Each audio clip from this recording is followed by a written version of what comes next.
Well, hello and welcome to Talk About Jazz with Doug Hall.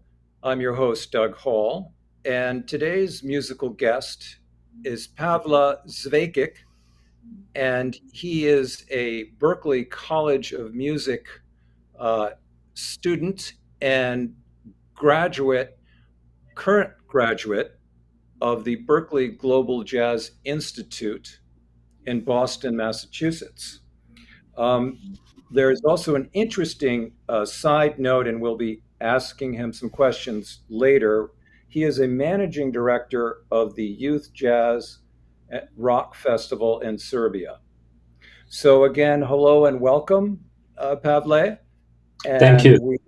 we appreciate your time here today, and always more than interesting to have young musicians from Berklee, particularly, who have so much range and experience and so much to share musically.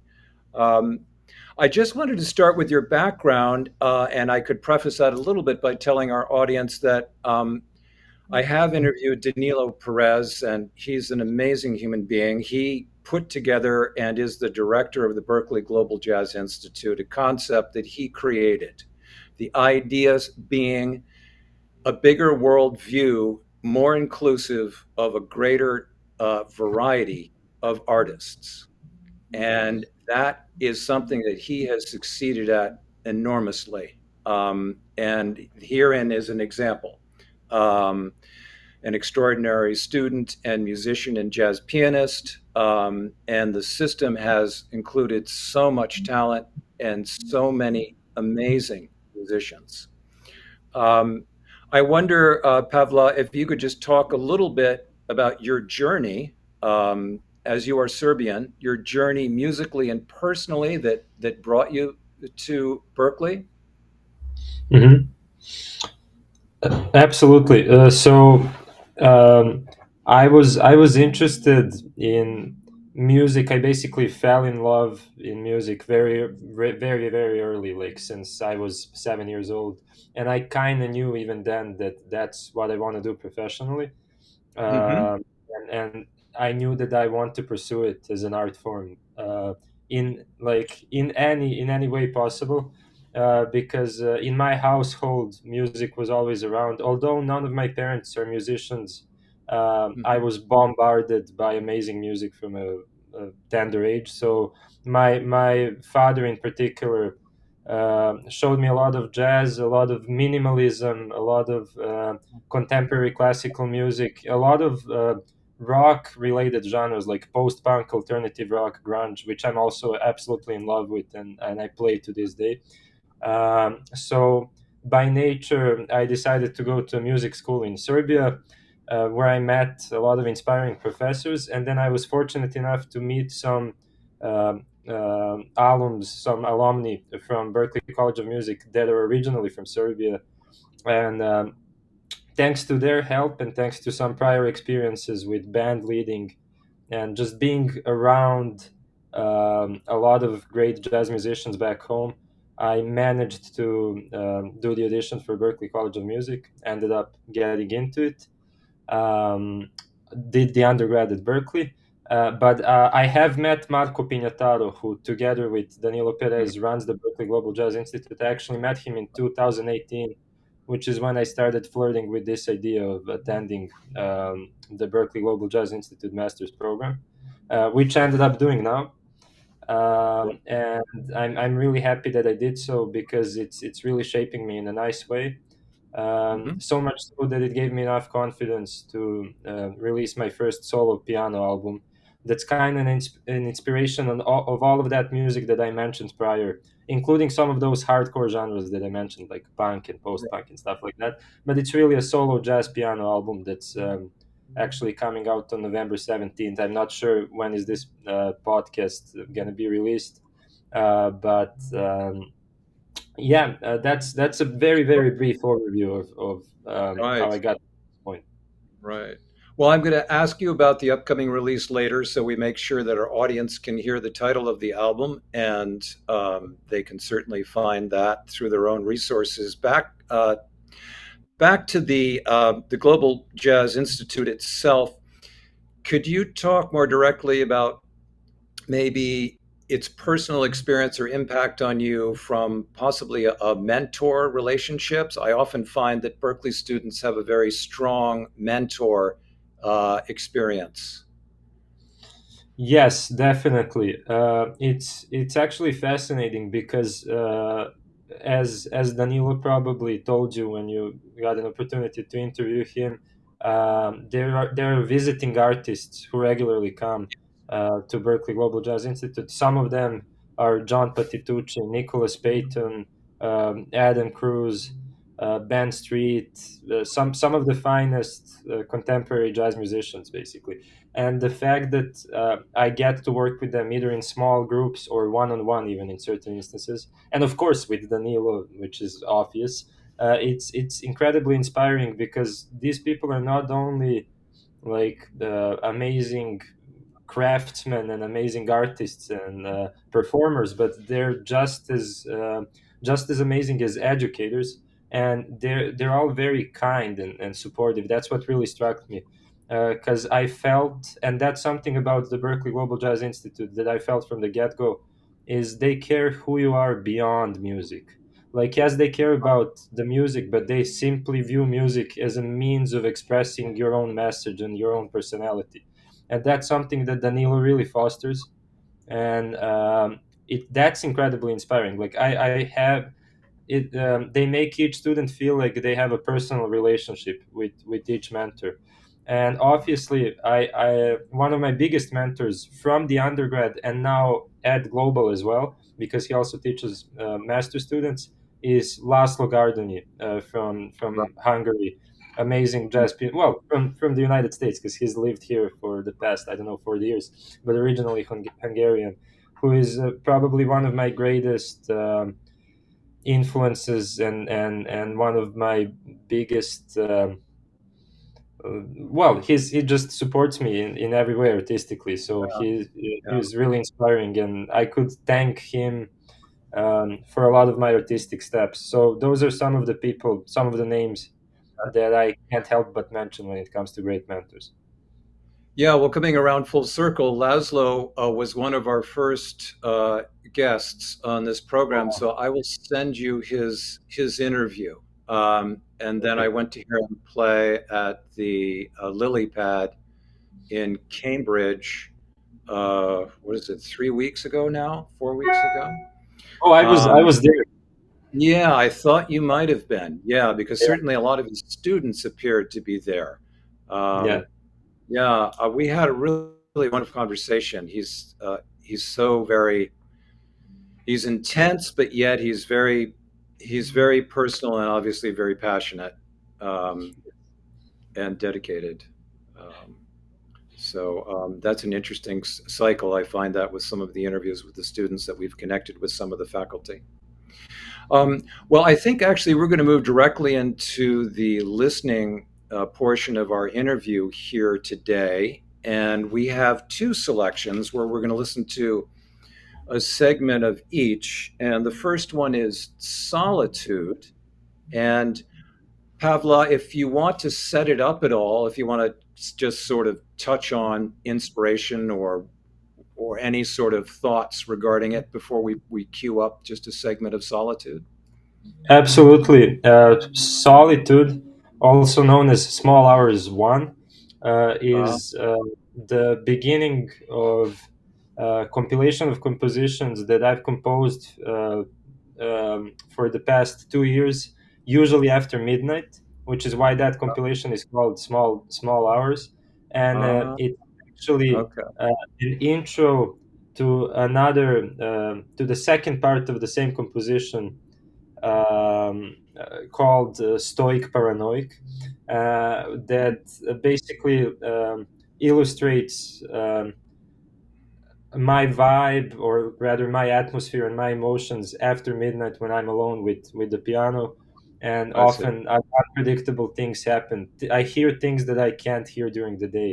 And Right. most of those harmonies that I explore in that intro, um, Okay. I think happened thanks to that phenomenon of like being really alone and turning off all of the noises from the outside world and then suddenly new possibilities come in. So that reflects that, and it's actually a live performance in the city hall of Subotica, Serbia, my birth city. So that is the Oh, story behind the composition. okay. Well, that makes a lot of sense. I know the world is a noisy place and distracting, and to have creative inspiration, thoughts, or juices flowing, you need a quiet space at time. So that makes a lot of sense. Okay, well, why don't we move forward and listen to a segment of Solitude, and then you and I can comment on it afterwards. Absolutely. Thank you.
Okay.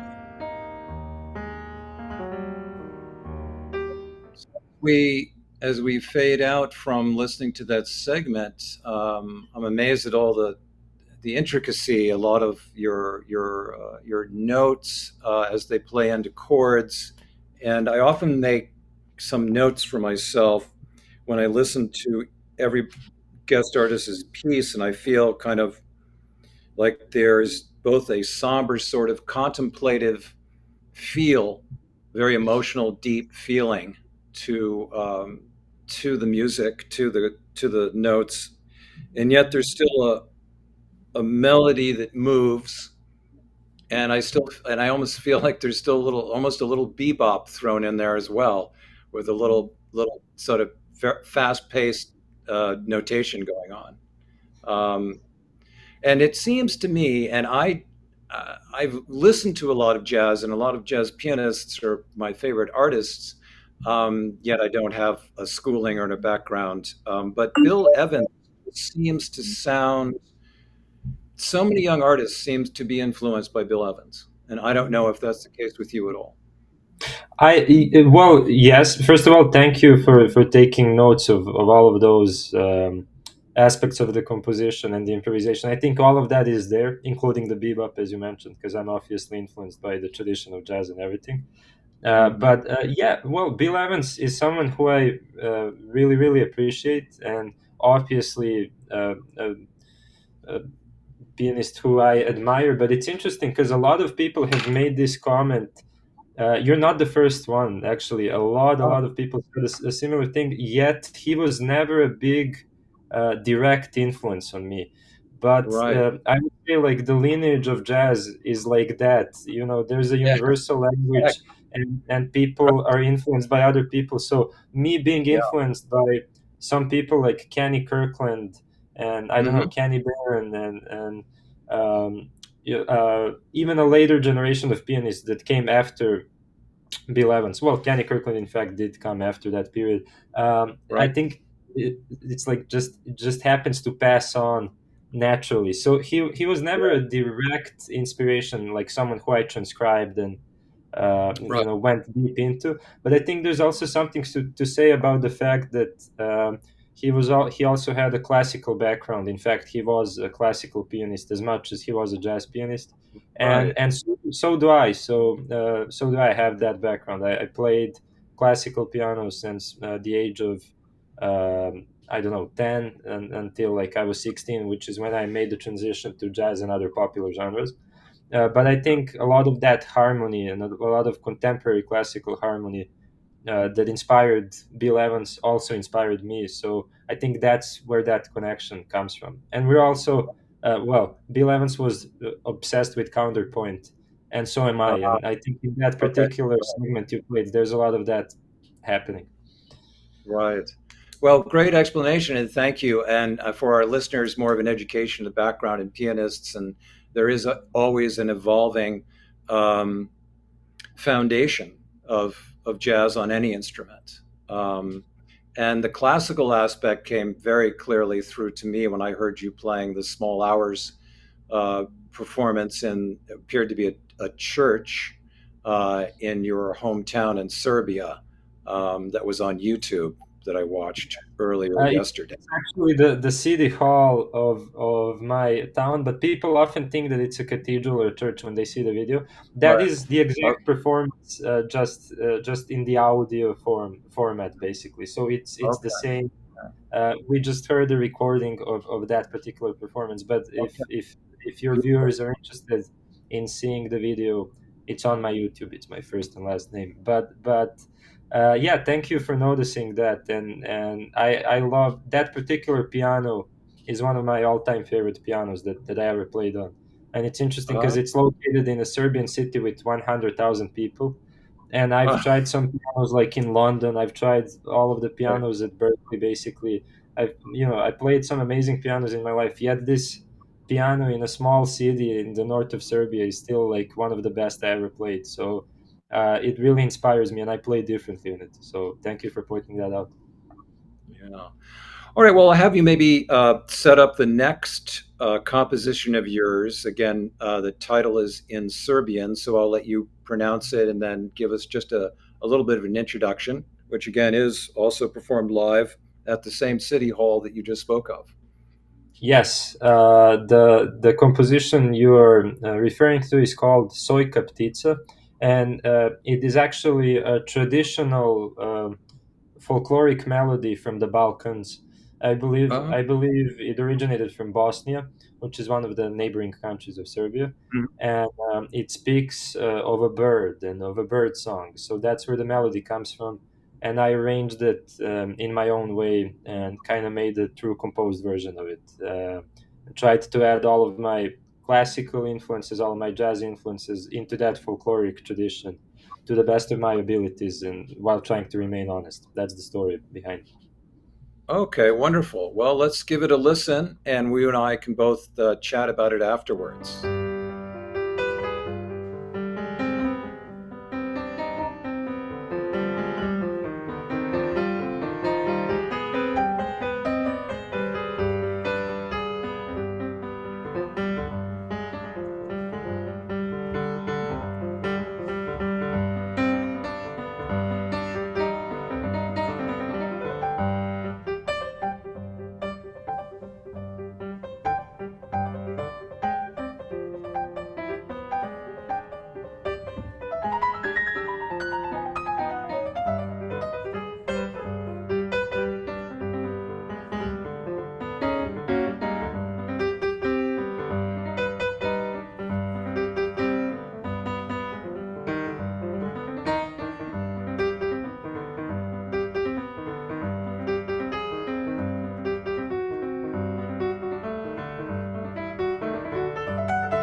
Well, okay, that's an amazing variety in musicianship.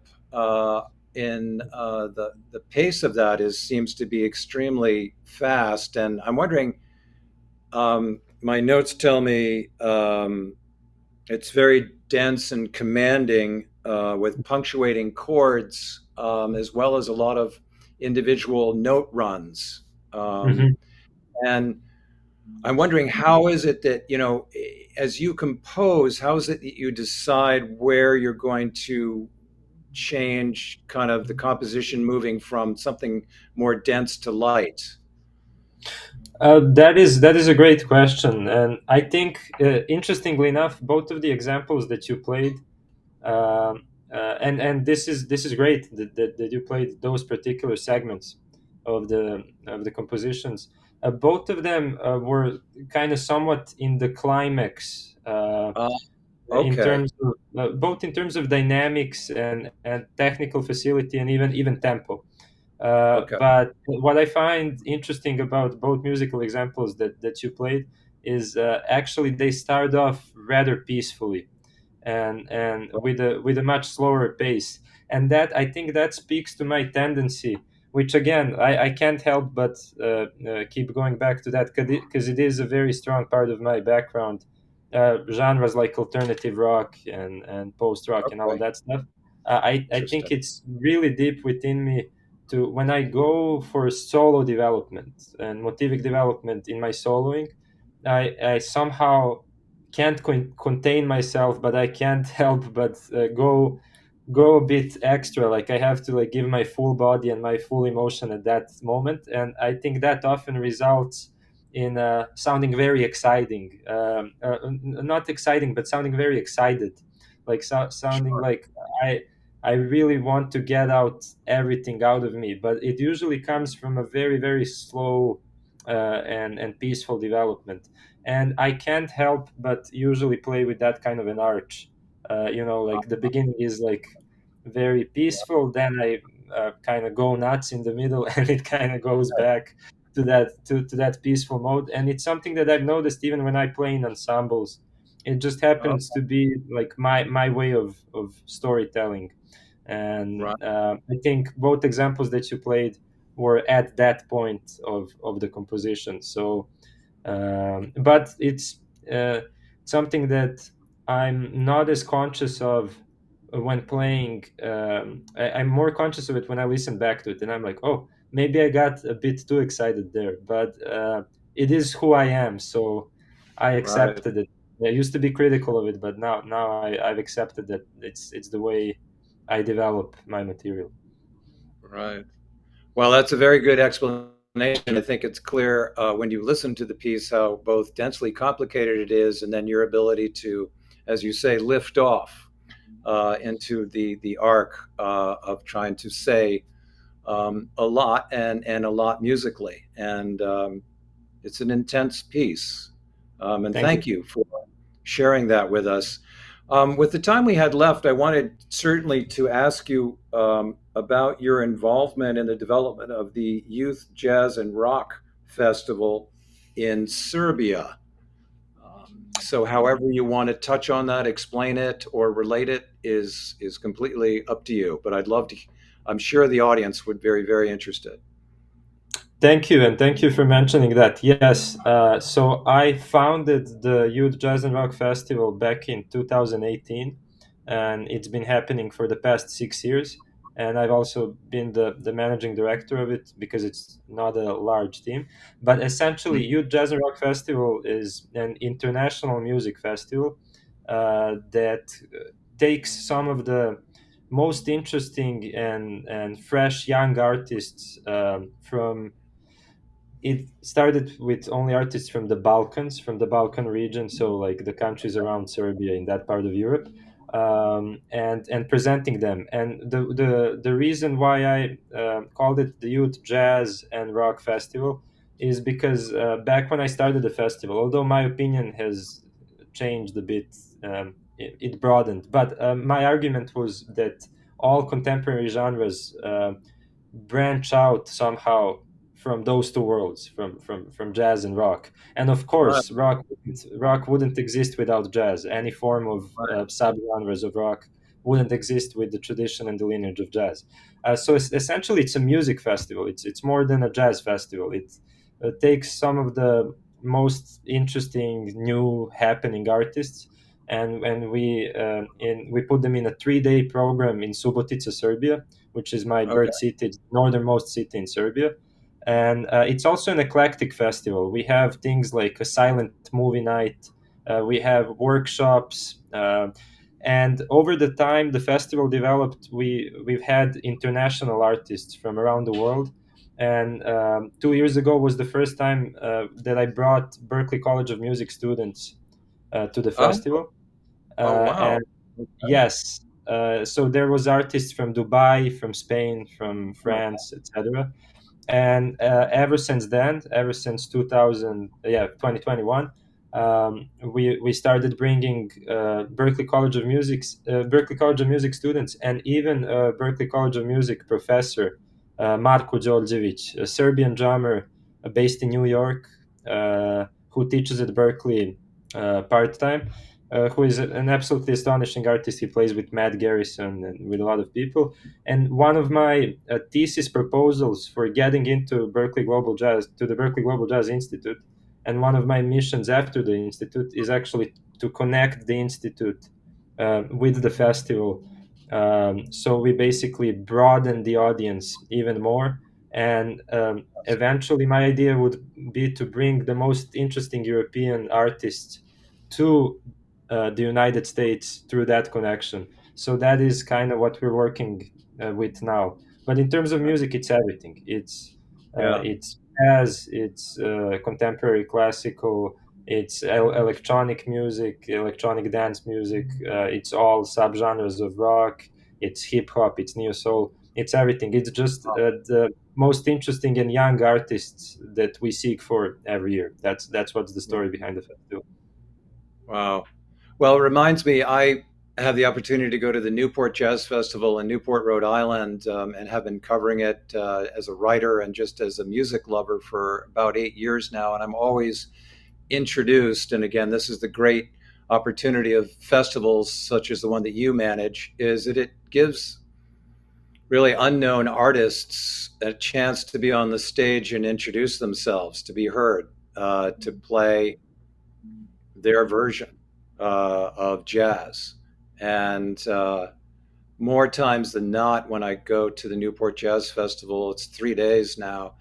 There are discoveries. There are individuals who suddenly connect with an audience and nobody's actually ever heard of them. Really, they may not even have a recording contract.